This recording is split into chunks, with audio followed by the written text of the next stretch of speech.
Hello. Good evening. All right. Well, I am Councilwoman Elizabeth Beck, and I'd like to thank you all for coming out tonight for this bond meeting. I hope that you're here for the bond and not the snacks in the back, but if you get cranky or you get hungry, we do have some snacks and water in the back, so don't leave us. Hang in there with us. Just grab a snack. So this meeting really is meant to do two things. One, inform you on what we have currently planned in the bond. I want to make sure that I use that term currently planned in the bond, because the reason that we're at these meetings across the city is to make sure that that bond reflects the will of the people. And so it is very important for you tonight to make sure that if there's something that you didn't see in the bond that you'd like to see, or questions that you have, now is the time to voice those concerns, to ask those questions, and to be part of the process, because we need to get you to a yes when it comes time to vote for that on the ballot. And so without further ado, we will go ahead and get started on our bond presentation. Thank you. So actually before the bond, we have my name is Tony Harold. I'm the planning manager on the long range planning team at the city of Fort Worth. We have a short presentation to go over regarding our 2050 comprehensive plan. And with that, I have a quick video as well.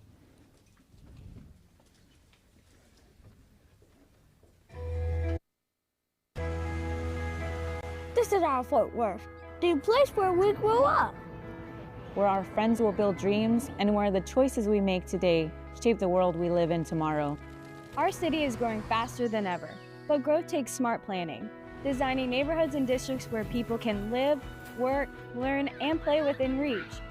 It's about thinking long-term, and now's the time to reimagine where we can go next.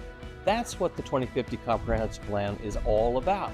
A vision and a plan for how we grow, connect, and thrive over the next 25 years. Think of this as a big picture way to plan. Instead of focusing on one property at a time, we look at how entire neighborhoods, streets, and districts fit together, how homes link to schools and work sites, and how trails lead to parks and community centers. Imagine turning an empty lot into a playground. Imagine turning an empty lot into a new home or a business right down the street. We can create active neighborhood centers where people meet up with family and friends, connected by green corridors, trails, and efficient transit that link every corner of our city. This kind of planning keeps each area's character intact while giving every neighborhood a chance to grow in a way that fits its residents. Our future can be a place with even more great jobs and innovative companies, with advanced employment and higher education centers. Vibrant places, great neighborhoods, a city we're all proud to call home. That's the future the comprehensive plan helps guide for all of us. So what will Fort Worth look like when I grow up? Those decisions start now, and they start with you. Your voice, your ideas, your priorities, they shape the goals and policies that will guide our future. This is your chance to help decide how land is used, how growth happens, and how we enhance the character of our neighborhoods. Join the conversation. Share ideas. And help us reimagine Fort Worth. This is our chance to make Fort Worth a better place with fun.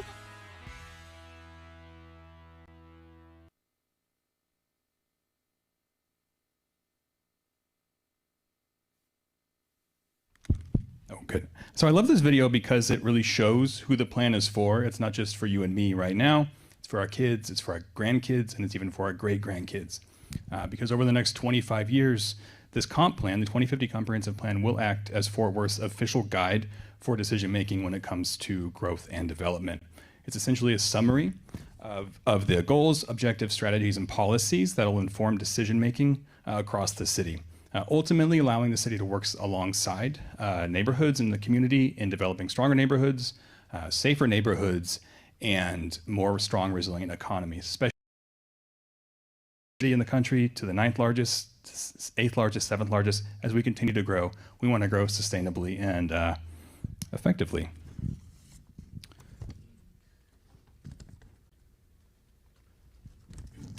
So where are we in the process right now? In 2024, we engaged with the community to develop an emerging vision of the comprehensive plan of the city.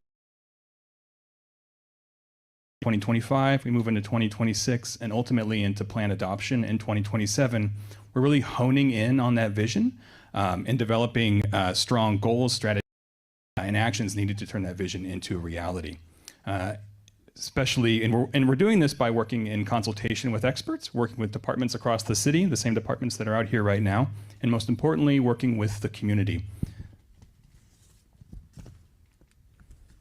And we're doing this through a couple of ways. We're working in the public. We're going out to pop-up events. We're going to meetings. But additionally, we have some resources online that we would like y'all to engage with. So we do have our primary window, your primary window into our plan is Connect Fort Worth. That's connectfw.com. It's available through this QR code here, and it'll be available, this QR code will also be available at the end of the presentation alongside the bond program. So the Connect Fort Worth, generally, we have project information on there. We have a timeline. We have all pop-up events that'll be available and open to the public for you to come in and engage with us. And throughout the process, we will continue to publish any interim resources that we have for the public to view. And most importantly, I'm going to plug the interactive survey right now. We really would encourage all of you here to take and share far and wide our interactive survey. It's a 5-minute survey. It's super short, super simple, and it really gets to community needs and priorities. So we're asking you to identify generally your needs and priorities for the city of Fort Worth for the next 2.5 decades. Additionally, any thoughts on potential challenges and opportunities you see at the city. And then there's an interesting aspect of the interactive survey where you can actually go to a map, circle areas on the map, and talk about potentially desired redevelopment or development in that area of the city. So we take this survey very seriously. We're going to be incorporating all this information into our ultimate plan. And as I said earlier, throughout the process, please check back Connect Fort Worth. We are going to continue to add resources as we move through the plan throughout next year, and then again, ultimate adoption in 2027. For now, after the meeting, we also have a booth out here. I know many of you saw when you came in. We have part of the comprehensive planning team here with us. We have Eric Flatiger, the AD, and a senior planner, Estela Alvarez-Reynoso. Happy to answer any questions y'all have about the comprehensive plan overall, how it may affect or how it interacts with the bond program, or just any questions about the planning process in general. We would love to talk with y'all about it. And with that, I'm going to move on and give it to April Rose with the 2026 bond program.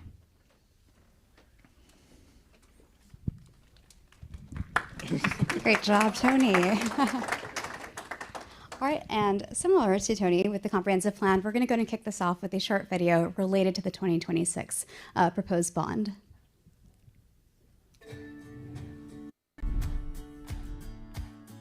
In the 2050 Comprehensive Plan, the City of Fort Worth is looking far ahead, setting an ambitious vision for how our city will grow and thrive in the decades to come. But bringing that big picture vision to life starts with real short-term action. That's where the 2026 bond comes in. For 2026, the city is developing an $840 million bond package focused on the foundations that keep Fort Worth moving forward. Out of the city's 67-cent tax, so your tax rate won't go up. Fixing every identified need across the city would cost billions, so we have to be strategic. That means making fiscally responsible decisions that deliver the biggest impact with the dollars in our ships and balance needs across every part of Fort Worth.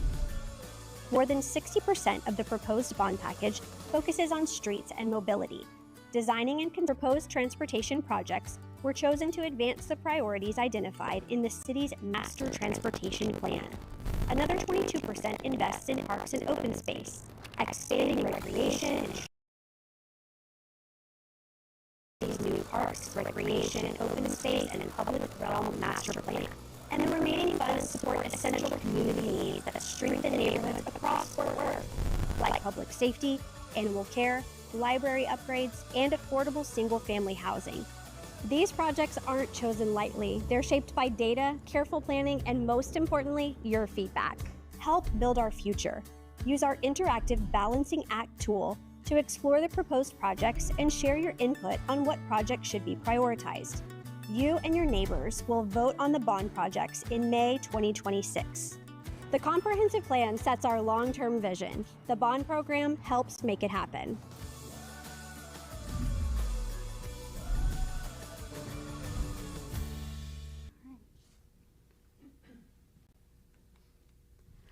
All right, so really some three key takeaways I always like to highlight with this specific video is one, because the 2026 bond program, given the capacity at $840 million, it will not cause your existing tax to increase because it is built within that 15 cents that was discussed in that video.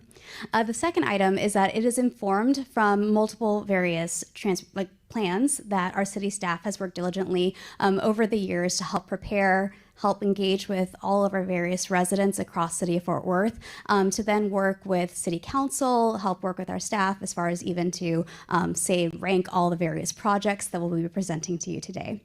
And the third one, as Councilwoman Beck did state at the very beginning, is today is about engagement. Today is about your time to be able to vocalize if you'd like to see a specific project, or if you'd like to inquire more, or if you have a general comment in proposition or even against within the 2026 bond program. We'd like to hear that feedback because we are aggregating so much of that data to help inform our city leadership as well as City Council so that we can come forward in next year in the springtime with that final list. So with that being said, this is the breakdown for the proposed 2026 bond program. Now, how exactly did we get here? Well, a lot of this program really started in October 2024, where we pulled our city staff and we worked with them to really say, okay, what is, from a capital infrastructure, a public capital infrastructure needs, what exactly are all the various projects if you had infinite amount of money, right? And that amount was $2.7 billion. So $2.7 billion, I wish we had that to be able to fund right here, right now, but we do have to limit that into a capacity that, as we mentioned, fits within our existing tax rate. And that is how we landed at that $840 million. And as the breakdown is shown here, about 60.9% is towards streets and mobility, 22% is towards parks and open space, and the remaining is towards public library, affordable single-family housing, public safety, as well as the animal care shelter. Now, within each one of these propositions is public art funding, and that is per our City Council adopted ordinance. Now, the breakdown for public art is that 1% related to the streets and mobility will go towards public art. For all the other propositions that are shown here, we would have about 2% of that proposition would be allocated towards public art. So that is a number that is in the background as far as with the breakdown that you'll go and see today. Now, in each one of these images, there is an exhibit. And if you're sitting in the far back, it may be a little bit difficult to read, but if you do walk out to all the various tables, we do have printouts of this exact exhibit in which you're able to really see, okay, what area is this project in? What is the project description? In the upper right-hand corner, we have the legend that helps describe what type of project it is, but you'll go ahead and see that. And in this case, it is about the entire 2026 bond program for this particular slide. So with that being said, to begin, we have the streets and mobility proposition, and that is at $511.5 million. And this includes expanding major roadways at $199.1 million.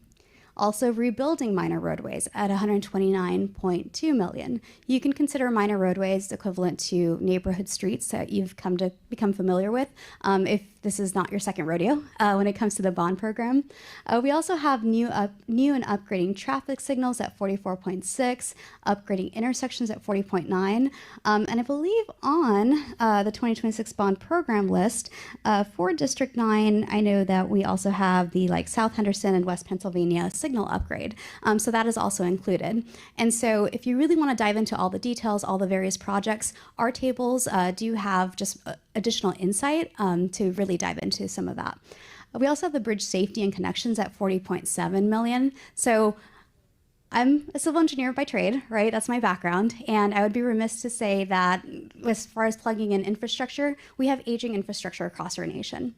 And we are not immune to it here at the City of Fort Worth. In fact, with the bridge safety and connections, a portion of that funding with 40.7 does go towards tackling some of that aging infrastructure so that we can be able to have safety-oriented, safety-forward bridge type of safety features.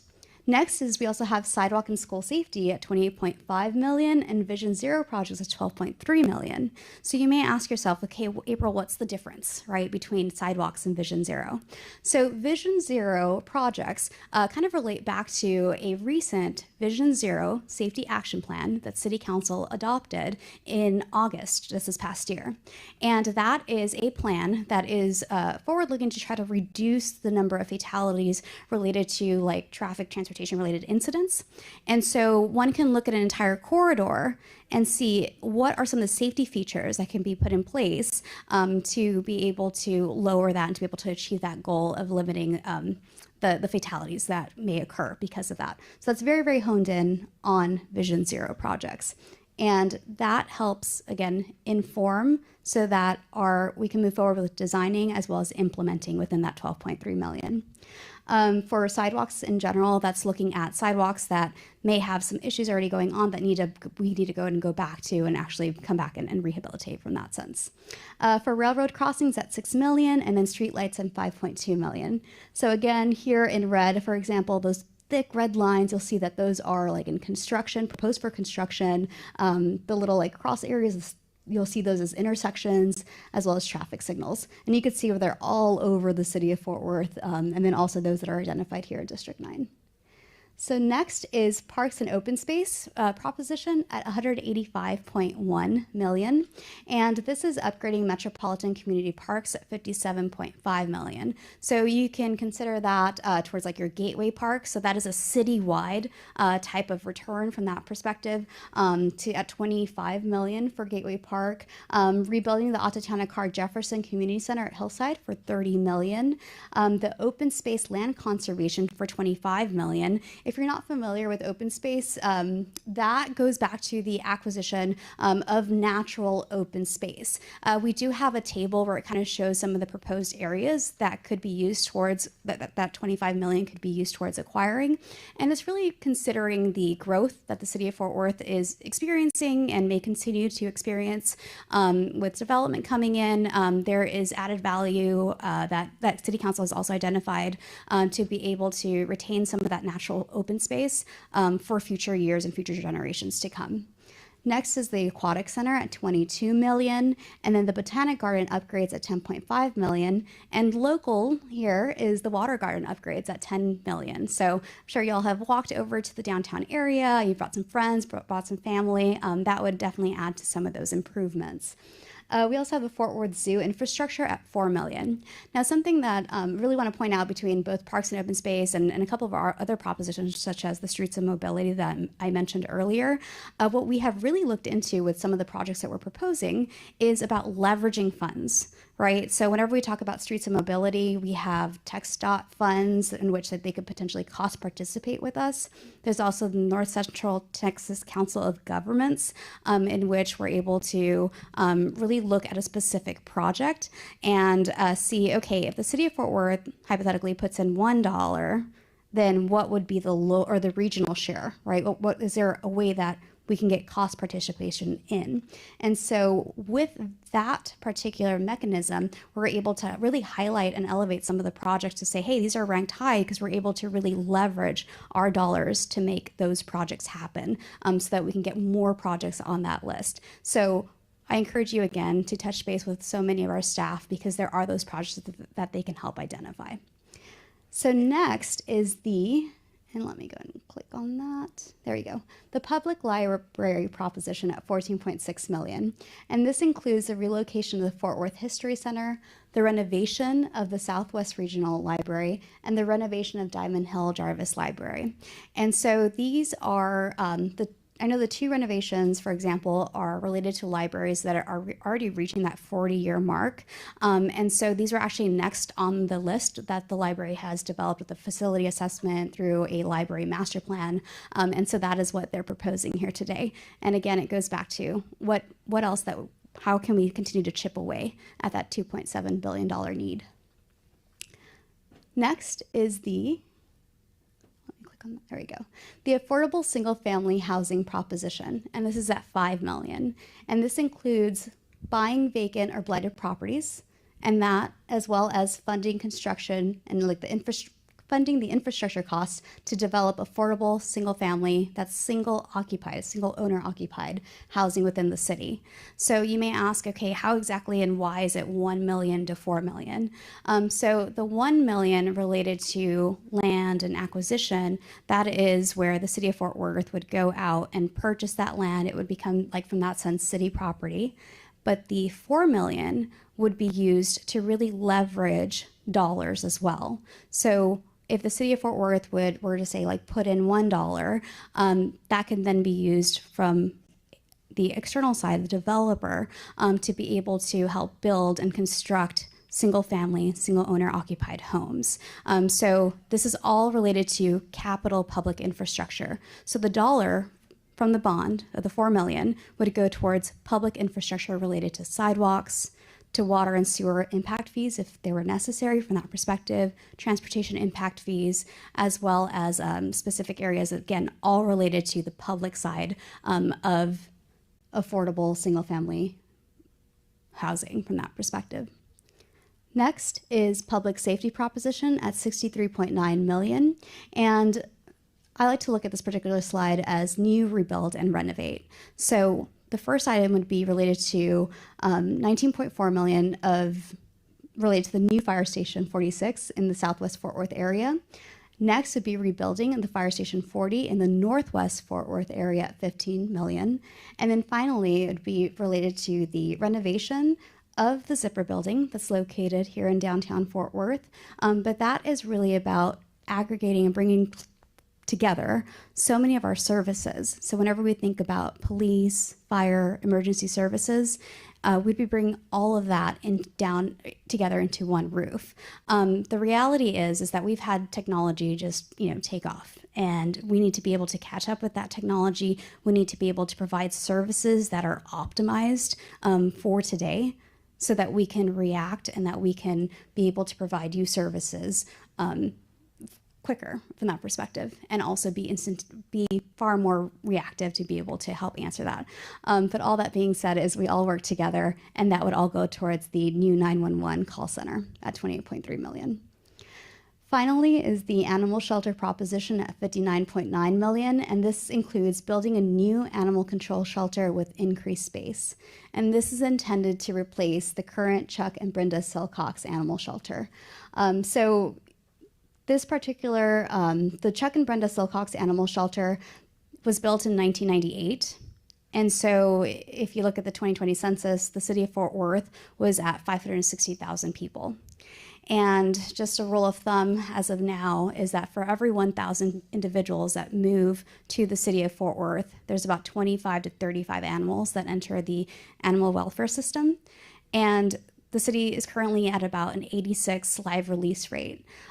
Through building the new animal control shelter, we'll be able to increase that space to be able to hopefully achieve a higher live release rate. And this would hopefully be a one-time capital expense to take us through to the next 30, 40 years from that sense. So I know the Chuck and Brenda Silcox Animal Shelter has been expanded 3 times since, and so currently there's no more space to grow into, and so this was the time in which staff was proposing this particular item for a bond proposition. And next, I really just want to walk through some of the bond program history about like how we got here and what else has been sort of implemented throughout the city. So in 2018, the bond program was at $400 million. And you could see this is where all the various projects were located across Fort Worth.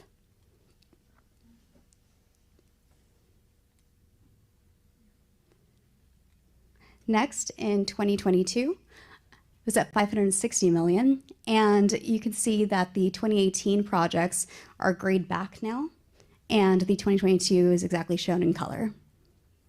And then we move forward to 2026 at $840 million. So you can see exactly where all the various projects were over time and have been over time, and how they're being proposed today.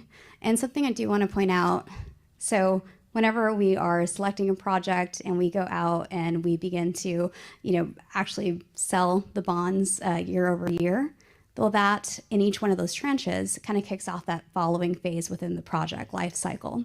So the first time you may be doing the preliminary study, you may be doing design, and then you get additional funding from that second tranche of cash and so forth within the bond to the point where you're able to actually implement and deliver that project through construction. So there are projects that are completed within that 4-year time frame, but some of them are a little bit more complex, and that is related to ways in which you might have to have right-of-way acquisition, or you may need specific permits. And to be able to get through all of that, sometimes you even have some federal permitting that you have to get through, and that can also kind of help extend that time frame. So we're fortunate enough to be able to come to you, our residents, and propose a bond so far every 4 years.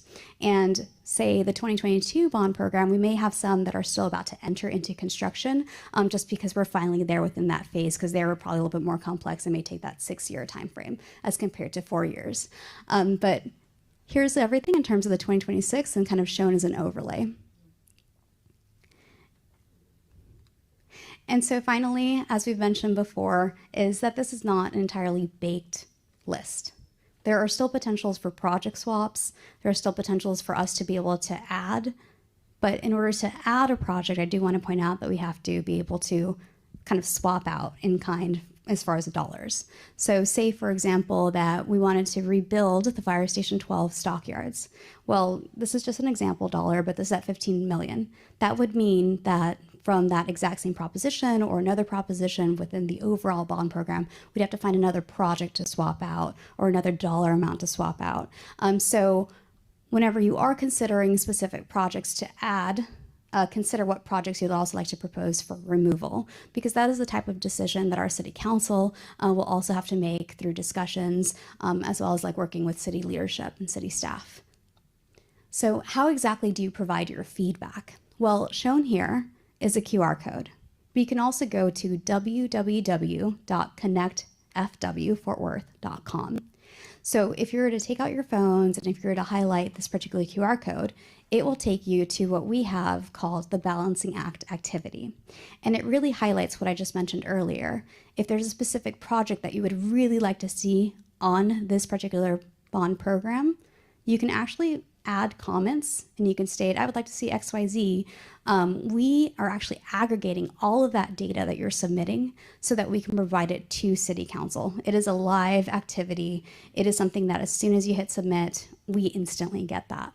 You can also go to that Connect Fort Worth website, and there's an email address related to the 2026 bond program, and it goes to myself and our team, in which we're able to hear more from you. We're able to share your comments as well.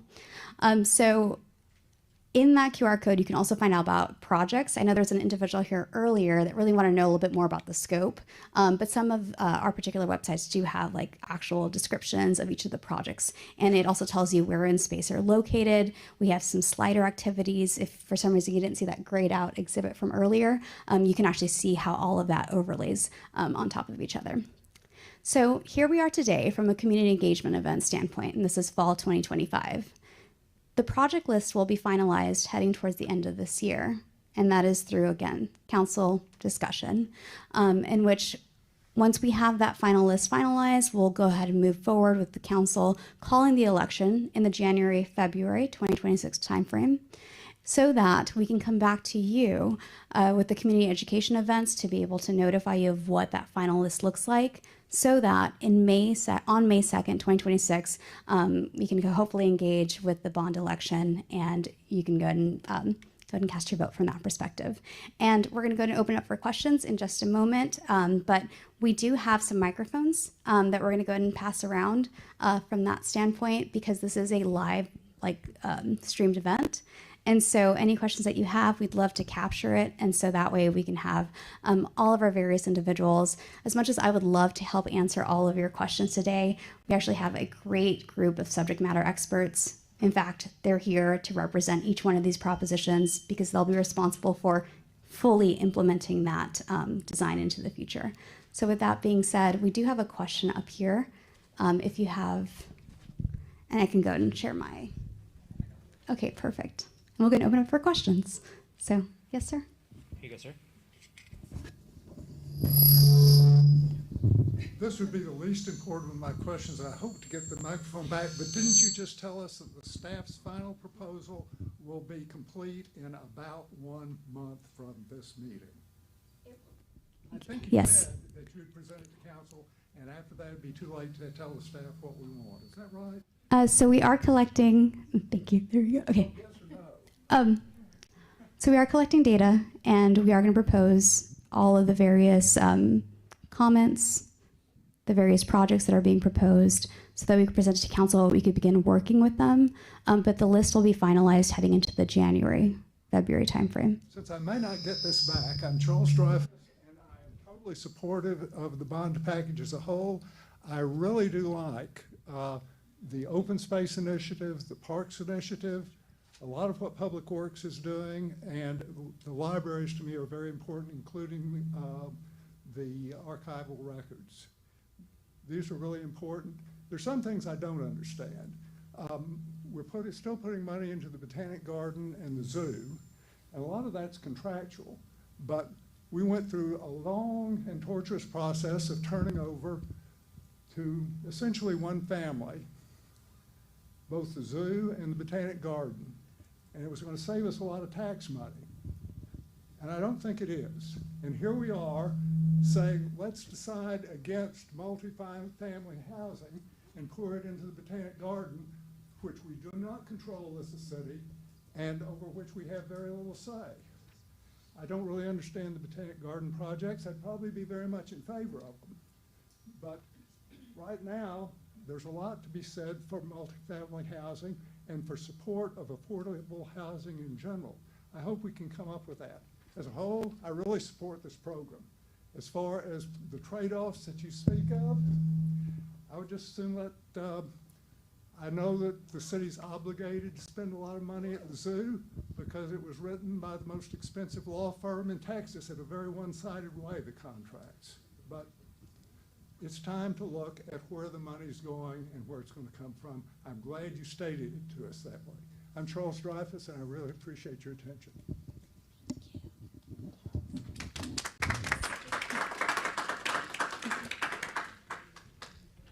Okay. All right, we have two, I see right over here, and then we'll go and capture you.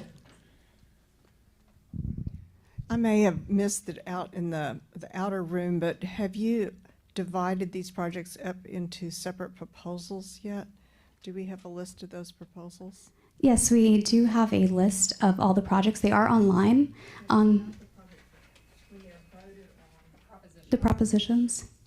There's Proposition 1 is libraries, Proposition 2 is parks, whatever. You have that already, and will that change at all? So each one of the propositions, as they state today, they're still proposed. And so the dollar amount that's in there can also change depending on your feedback. The projects that are within each one of the propositions on the very first slide that I broke down for each one, so that's streets and mobility, parks, parks and open space, and so forth, that list, those propositions are currently the ones that are being proposed at this time. And so they are as they state at this time. Yes. Oh, okay, yes, we will be voting on each one of these propositions individually. As of now, we've been working with our legal team, but that is right now, as proposed, will be each one individually. And we have our assistant city manager saying yes. Each proposition will be voted on individually. Okay. Okay, good evening. My name's Robin Kelly, and full disclosure, I am a member, executive member of Gateway Park Action Coalition. And so, thank you, Gateway Park. The time has come, but it's been coming since 1971. Great, thank you for 25 million. However, we would like to have 50 million. This is something that has been in evolution for, like I said, 1971. It's been here and there and been promised. And so I would like for that increase. Thank you. All right, thank you. Okay, we have two questions up here and then back there. Can you hear me? Early on, you mentioned that the streets projects have 1% public art and all the other projects have 2%. Is that written in the ordinances, or who's made that decision? That is per the ordinance.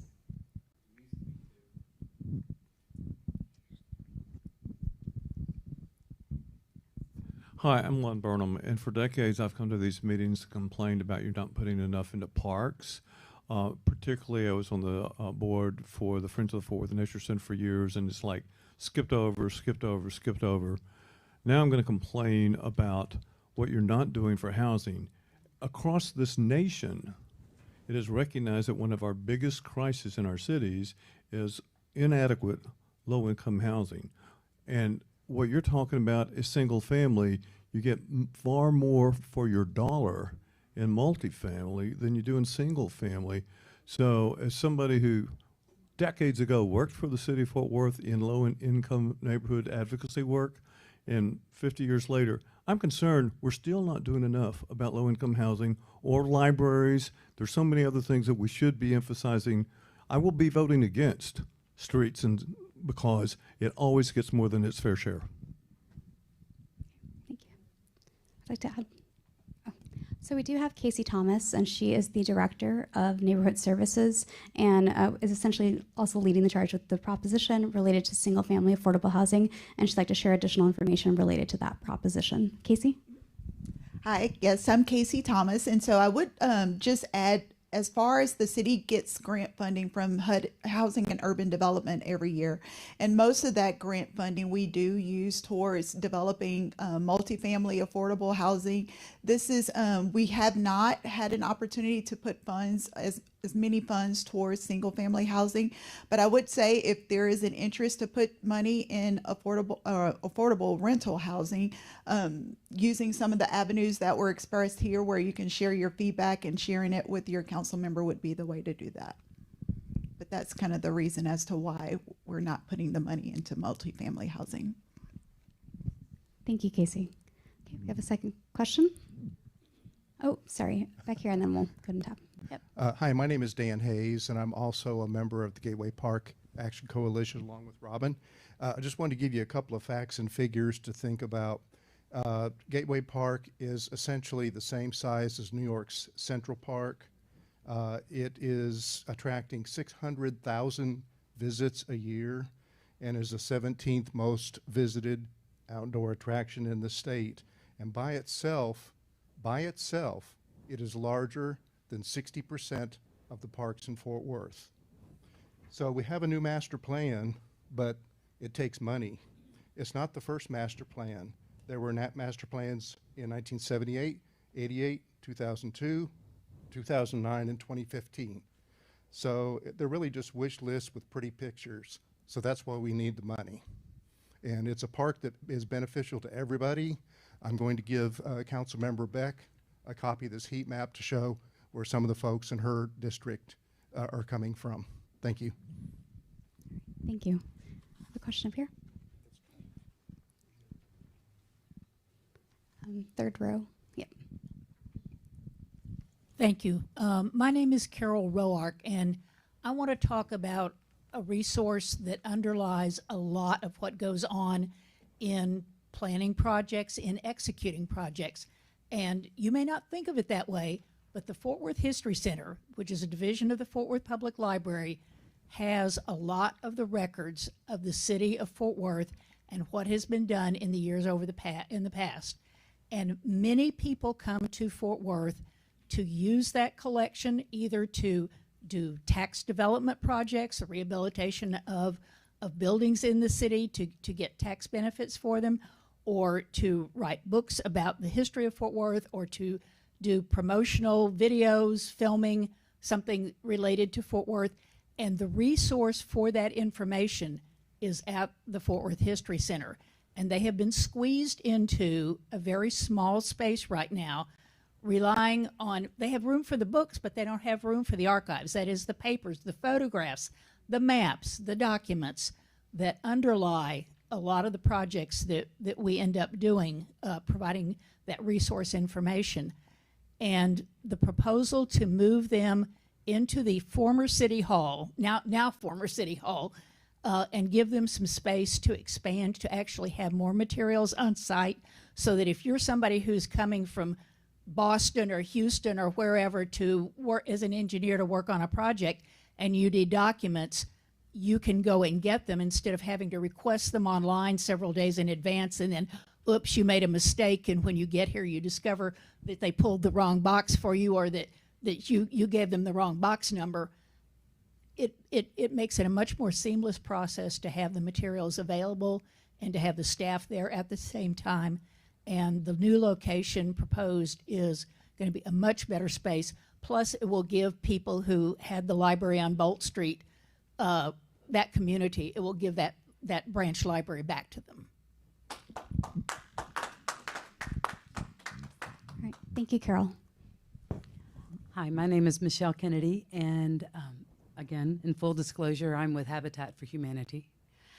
And I appreciate the city taking an effort to address affordable housing in our community. And it's the first time housing has been included in a bond, as far as I understand.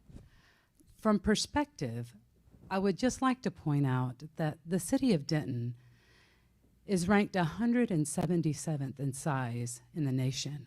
The city of Fort Worth is 10th. Yet the city of Denton committed $15 million to housing. And if I understood you correctly, we're looking forward. We already know we have a growing need. And affordable housing serves our essential workers for the most part, the people who keep our economy moving forward. Do y'all really think $5 million is sufficient? I'm sorry, we're going to lose 100,000 of that. So do you really think that's sufficient? And the need is bigger, and for the first time, are we going to let Denton, who's 177th, outdo us at number 10? I mean, I appreciate it. Please don't hear me standing against it. I do appreciate the effort. I'm just grateful that something is being done. I just wanted to state the comparison. Thank you. All right, thank you, Michelle. And I do want to point out,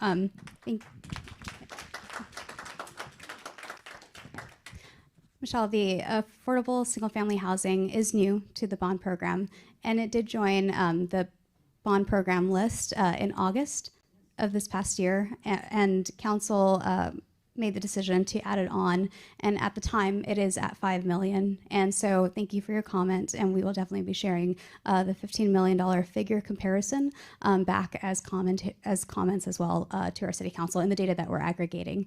And again, right now this is about engaging with you, and so we do appreciate your comment as well as being able to provide a dollar amount, because it's an aggregate that we could provide hard data for. Thank you for giving me the opportunity. Thank you.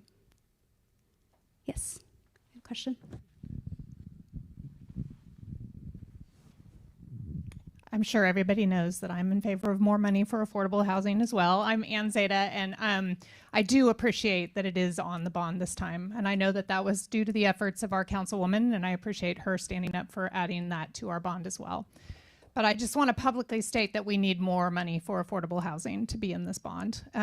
We have a housing crisis, and I understand that we do a lot of multifamily housing, and I like the emphasis on also having affordable single family. So again, I'm not here to slam staff or anyone who has made the effort to put this in the bond, but I just wanted to publicly state that it's a good first suggestion, and hopefully we can end up with more in the actual printed bond that we all get to vote on.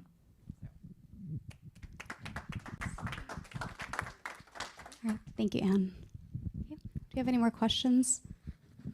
Okay, we have 1 and 2 up here.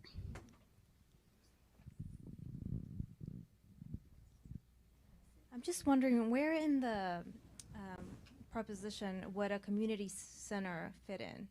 We have we're Uptown Fort Worth Neighborhood Association, Rock Island, and we have about 4,000 or 5,000 residents. We don't have a community center. We lost all of our businesses. So where would that fall in under the proposition? Yeah, that would be under parks and open space as well from a proposition standpoint. And we do have Joel here today. And so he also worked with us to help develop the project list, as well as where that specific project is on the list, or even just also adding it to the list. From that perspective, he can expand more. So, Joel? Yeah, sure. Joel McElhaney, Assistant Director of Park and Recreation Department. And so April's correct. Our community centers are in the what's listed here second, or Proposition B or 2, park and open space. So currently we have recommended the replacement of a Tatiana Card Jefferson. The community center is severely undersized. It's lacks good clear sight lines, and the condition of the building warrant a full replacement. And then we also have an expansion of the North Park YMCA. That's partnership to provide a community center on the north side of Fort Worth. So that facility right now does not have a gym. It's basically a big fitness room. So we'd be able to provide more of the type of facilities we have at our community centers through that partnership. What we have going on right now is Fire Station Community Center, and that's almost a full replacement, save the historic fire station part that's being preserved. So that project is currently in design, and it will be completed in, I believe, 2 years. That's a 20,000 square foot center. And yeah, so the area you were talking about, I could talk to you later and get a little more information on it, if that'd be helpful. All right, thank you. What about buildings that being closed down, like a school? Could that be converted into? Yeah, we have a good partnership with Fort Worth ISD, and I've met with them and reviewed their list of school closures.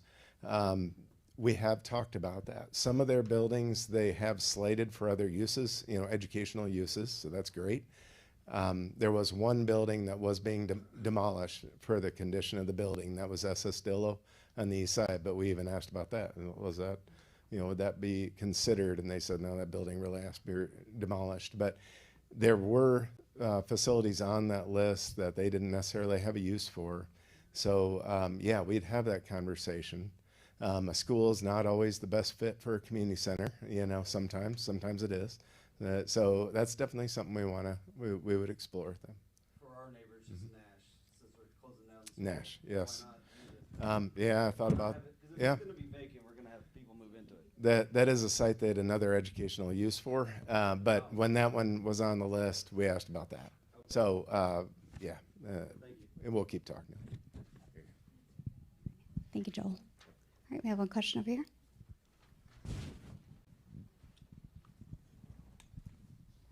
I actually just have a couple of comments that I wanted to add. I'm Danielle Roberts. I'm a TCU graduate, and I'm now a business owner. I employ about 200 people in North Fort Worth. And about 30 years ago, I was just across the street here at Waits Hall, probably studying for finals. And that was just before we built the South Chuck Silcox Animal Shelter. It is a very old and dilapidated building. It's leaky. It has terrible airflow. So I am in full support of the dollars that have been given to redo the shelter. I wanted to point out that a new shelter is not just about animals. It's about people, neighborhoods, and community well-being. It's about public safety and the kind of city that we want to be. Adequate shelters work to strengthen public safety. We have fewer loose animals, meaning fewer bites, fewer car accidents, less strain on emergency services. Well-equipped shelters support a sense of family and good neighbors. This isn't just a place that animals go. It's a resource hub for all kinds of people who lose their pet and are trying to find their pet, who find a stray and want to take it somewhere where it has a chance. A safe, clean shelter means they have a trusted, efficient place to turn to for help. It connects people in crisis with temporary care options, low-cost vaccinations, and rehoming support. I'm a foster, and I myself have referred many people to the shelter for these options. When I do refer them, I tell them to go to the North Shelter because the South Shelter is appalling. I wouldn't even want to be in it. I wouldn't want to work there, and I certainly want to be an animal that is housed there. So I came out to give my support to the fact that we process 20,000 animals a year through Fort Worth. That's 20,000 animals that are not out on the streets, roaming in packs and creating buttloads of puppies. And unlike some other city projects, there are no federal or outside funds available for the construction of a new shelter. The bond is the only viable way to make it happen. And so if we want Fort Worth to have a shelter that reflects our values as a growing, caring, humane city, We need a shelter that can keep up with that growth. I am definitely going to vote for it and stump for it wherever I have an opportunity to. I think this bond is our shining moment to make it real, and I hope the City Council will consider including it as written. Thank you, Danielle. Comment or question?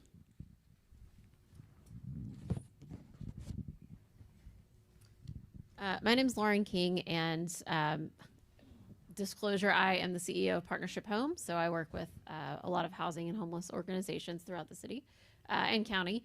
I actually have a process question. So you mentioned, you showed like the bond from 18, 22, and 26, and said sometimes for projects you have to do a bunch of planning, and then when the next bond gets approved, then you get to actually do the project? Or can you help me understand that process? Yeah, and great question, and I will clarify that, and I kind of stumbled a bit on that particular process. Okay, so for each particular bond program, anytime that a bond program is passed from this perspective, the city does go out to be able to sell the bond notes, and so those come in the form of tranches of cash. So we don't get all the money all at one time right up front. So say it was 400 million, you can get 100 million the first year, another million, 100 million, so forth each year through that 4-year cycle. And so there was quite a bit of propositions that were shown, and so exactly being able to parcel out that money for each one of those propositions so that we can basically kickstart and get those projects up and going. We basically seed for each one of those respective phases so that we're making the most use of those dollars for each year that that bond program goes through. So that first year may be very much honed in on the preliminary design. Say that second year, third year, they're nearing towards that 100%. So in the fourth year, when say we get that fourth tranche of cash, they're able to actually go to full construction, able to utilize those dollars during that time. So hopefully that helps clarify what I meant by each one of those years. Okay. Yeah. So my follow-up question is, if we go through and we haven't designed some of these programs yet, help me understand why we would fund them in the bond. Like, I could never, as a nonprofit, I could never go to a funder and say, I just need $5 million because I need to do stuff and I need infrastructure for my agency or whatever, right? And so I'm struggling a little bit with, like, help me understand how we don't have designs for some of the very expensive projects that are proposed, when we actually, the city does have a lot of plans. Yeah, so help me understand that process, I guess. Yeah, so earlier I was talking about plans from a master plan standpoint. That really tells like the big picture, where exactly are all the needs. Library, for example, has a library plan in which they have facility assessments, and they kind of have an assessment of, you know, what building has the greatest need, say from a overall renovation standpoint. But I'm going to speak in terms of, say, transportation. So if I have a roadway project, for example, from a master transportation plan, we've kind of identified where a certain network has to connect to from a traffic flow. There's been some modeling that have helped control how that connection occurs. So I have a very high level. What the bond proposition dollars help do and help accomplish is to be able to take this from a professional services standpoint into the engineering phase. And so from an engineering design standpoint, we're able to bring on professionals to be able to provide their engineering services, to be able to say, okay, if I know I have to make a connection from point A to point B, I'm gonna have to look at all the various properties, and in theory, the master transportation plan really tries to look at where an existing roadway is, and if there is additional right-of-way that needed to be acquired, they can help identify what those parcels are during the design phase. And so that tranche of cash, that particular bringing on the professional services component, that is what we utilize those bonds for. And it's really related to design, engineering, right-of-way acquisition, and then finally through construction, which is that's the larger part of that cash that's needed, because typically construction would cost way more than the engineering services, or far more, excuse me. Did that help? All right, thank you. Okay, any more comments or questions? I know we're almost up at time, so I'll accept about one or two, and then Councilwoman Beck will help close this out. Hello? Okay. I'm Wesley Kirk with Support Fort Worth Art, and I wanted to bring up the fact that, I don't know if everyone knew this, but the Fort Worth Community Arts Center was the largest publicly owned community art space in the state of Texas. It's something we should all take great pride in. Almost every theater in town has been incubated there. Almost every artist in town has found opportunities there that they can't find anywhere else. And we know that it would be $26 million to repair it, but because the city has underfunded and undersupported it for decades, we no longer have that space. And I'm frustrated to not see it on this bond, but I also recognize that we don't have a Department of Arts and Culture like other cities. We fund Arts Fort Worth, which does an amazing job of supporting our arts ecosystem, but the problem is we don't have a department that is fighting like libraries and transportation and public works to make sure that it is on this bond.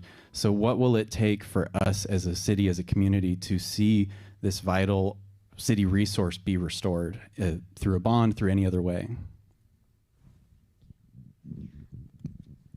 So from that perspective, we would definitely, thank you for vocalizing that specific area, that specific type of project. We'll take note of that. But even from, say, even a department level and so forth, that is definitely from engaging with your council members. And also, every year we come out with a budget cycle and a budget process when it comes to also city function. So that's kind of a two-part series there. One related to city staff and departments within budget, but then in operations. But the second related to a specific project that would be working with us here and commenting and providing input. And Midori, I'm not sure if you'd like to add additional information or even parks and so forth related to anything related to art. No, I don't think there's anything to add, but thank you so much for being such an avid art supporter. I admire your dedication to it, and thank you for speaking up. Okay, and with that being said, Councilwoman Beck, do you have any closing remarks? We do appreciate everybody hopping on in, being present, making time on a Monday to be here. Please go to connectfortworth.com. If not, take a photo of the QR code. And with that, Councilwoman Beck. Thank you. Thank you for everyone that stood up today, raised your hand, and advocated for your community or for your proposition. Please, if you are not already signed up for the District 9 newsletter, I would implore you to do so. As staff said, in the next month, they're going to be finalizing all of these recommendations. And so that is the number one avenue that our office is going to use to communicate with you what those changes are. So if you're not signed up, please get signed up so that way I can let you know, make sure you're on top of it. Also pay attention to city socials and city newsletters because they will also be blasting out that information as well. If today you heard something, you felt something, and you didn't feel like maybe you didn't want to raise your hand or you didn't like to speak in public, please fill out that QR code. Even if you did speak up today, please fill out that QR code because staff is going to compile that and bring that back to us. That aggregate is really how staff is going to formulate that final bond proposal and bring it to City Council. And your voice is so important in this matter. And I don't want you to think that the system, that it's already baked. I can give you a great example. In last bond, when there was an initial bond proposal for Forest Park Pool, and because the community was so incredibly vocal about what they wanted to see there, millions of dollars were added to that project. And that was a direct response to, being booed at Forest Park Pool. But staff heard you. They heard those boos, and they got that put in the bond. So I don't mind a boo if it's going to get us what we need. So just keep that in mind, that it really does work if you commit to working it. So thank you everyone for advocating for your communities. You make Fort Worth better, you make District 9 better. And so with that, I hope you go enjoy this nice cool weather, maybe some soup or a hot dinner. All right, thank you. The tables are open. Please feel free to engage with staff, ask additional questions, take some handouts with you, share anything on